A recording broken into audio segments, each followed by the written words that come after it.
Hello YouTube, Brad again with another fragrance review, and this will be on Molecule 01 by Escentric Molecules, which is a unisex fragrance, and it was given 8 positives, 6 neutrals, and 7 negatives by the base note community, and I'll get more into that later.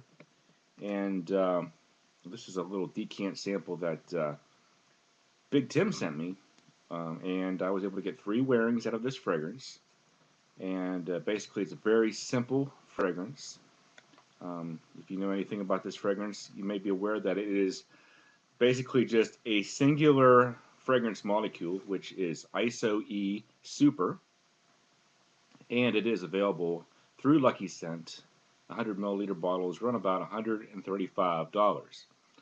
So basically, what I get from this fragrance in terms of smell is just kind of like a dry cedarwood type smell. If you've ever seen those cedarwood chests that you can maybe buy in gift shops, you just open up the lid and take a whiff. It kind of has like that same smell to it.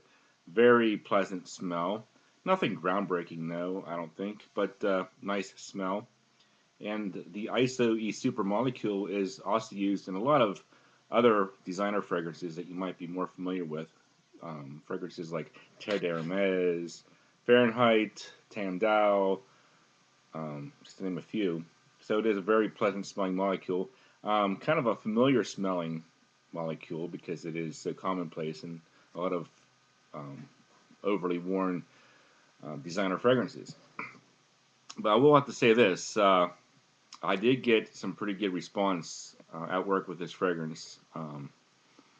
I got 2 ladies at work that were both asking me what it was, and they both wanted to get a bottle of it for their spouse, which is pretty unusual. The one girl said it was the best smelling fragrance she ever smelled on my skin, and the other lady, the secretary, she said it smelled really good as well. So yeah, it's really nice, I think. Like I said, I'm not sure if I would spend $135 for it myself. Another way to kind of describe this fragrance, I think, is if you can picture Fahrenheit and just kind of strip it bare. If you took the gasoline aspect of it away, if you took maybe that sweetness from the honeysuckle away, just kind of stripped Fahrenheit down to its bare essence. It kind of has that vibe to it. It kind of reminds me of Fahrenheit a little bit. It's just more simplistic, not as likely to offend people, I don't think. So I can kind of see why people like this scent. I was able to get quite a good longevity out of this one as well. Sprayed it on about 7 o'clock this morning, and I was still able to get the smell of it around 4 this afternoon. So I'm thinking, 8 to 10 hours wouldn't be unusual for this fragrance. It doesn't really seem to be very strong, though, but people do seem to pick up on it better than the wear, and women seem to notice it more than guys. One of the guys at work said he couldn't even tell I was wearing it, but like I said, girls, sometimes they will notice this, even when you yourself can't really smell it on yourself.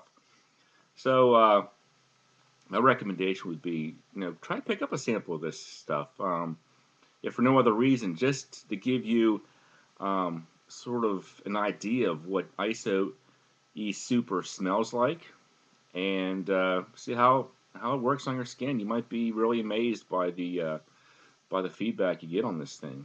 And if you do like it, well, you could always pick up a bottle. I mean, you could do a lot worse than owning a bottle of this fragrance. But one thing I can say is that one of the reasons I think people are kind of down on this fragrance is because you can actually buy ISO-E Super online relatively cheaply. I've seen 1 ounces of it sell for about $10, and that is the concentrated form. So what people can do is actually dilute that with perfumer's alcohol. So that would give you like 10 ounces of ISO-E Super fragrance for maybe, 15, 20 bucks, opposed to $400 or $500 through Lucky Scent. I'm not sure, I can't really vouch for how closely it would smell to Molecule 01, but it would certainly be worth your time especially if you're thinking about getting into perfumery at home anyway. This would be a very simple blend to mix at home just to see how it goes. Worth a shot, I would say. Yeah, I would recommend trying it out and see what you think. You know, if you don't feel comfortable with home perfumery, you can always just buy the bottle, and it does last a long time, and it's not a bad smelling fragrance. If you like pure woody scents, this would be a great one. I don't think it's quite as unique as Tam Dao, but it certainly seems to have more of a um, alluring quality to it. So that's my thoughts on Molecule 1. Give it a try, and that's all I have to say on that one. Thanks for watching, guys. Have a nice day.